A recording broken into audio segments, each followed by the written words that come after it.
कार्तिक महात्म्य का 20वां अध्याय। अब राजा पृथु ने पूछा, हे देवऋषि नारद, इसके बाद युद्ध में क्या हुआ तथा वह दैत्य जलंधर किस प्रकार मारा गया? कृपया मुझे वह कथा सुनाइए। नारद जी बोले, जब गिरजा वहां से अदृश्य हो गई और गंधर्वी माया भी विलीन हो गई, तब भगवान वृषभध्वज चैतन्य हो गए। उन्होंने लौकिकता व्यक्त करते हुए बड़ा क्रोध किया और विस्मित मना जलंधर से युद्ध करने लगे।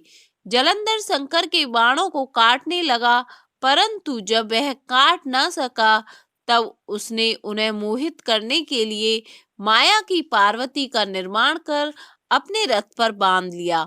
तब अपनी प्रिया पार्वती को इस प्रकार कष्ट में पड़ा देख लौकिक लीला दिखाते हुए शंकर जी व्याकुल हो गए।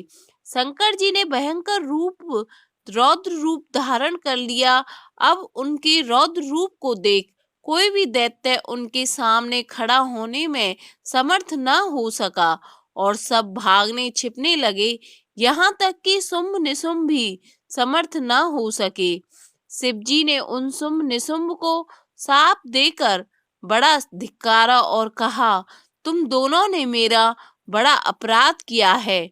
तुम युद्ध से भागते हो, भागते को मारना पाप है।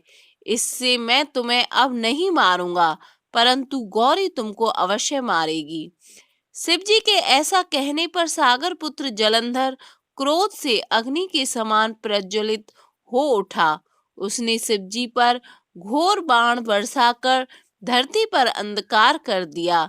तब उस दैत्य की ऐसी चेष्टा देखकर शंकर जी बड़े क्रोधित हुए तथा उन्होंने अपने चरणांगुष्ठ से बनाए हुए सुदर्शन चक्र को चलाकर उसका सिर काट लिया। एक प्रचंड शब्द के साथ उसका सिर पृथ्वी पर गिर पड़ा और अंजन पर्वत के समान उसके शरीर के दो खंड हो गए। उसके रुधिर से संग्राम भूमि व्याप्त हो गई।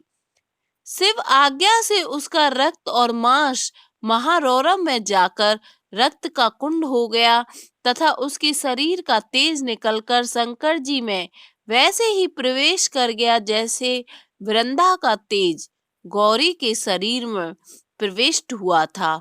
जलंधर को मरा देख देवता और सब गंधर्व प्रसन्न हो गए। 20वां अध्याय संपन्न।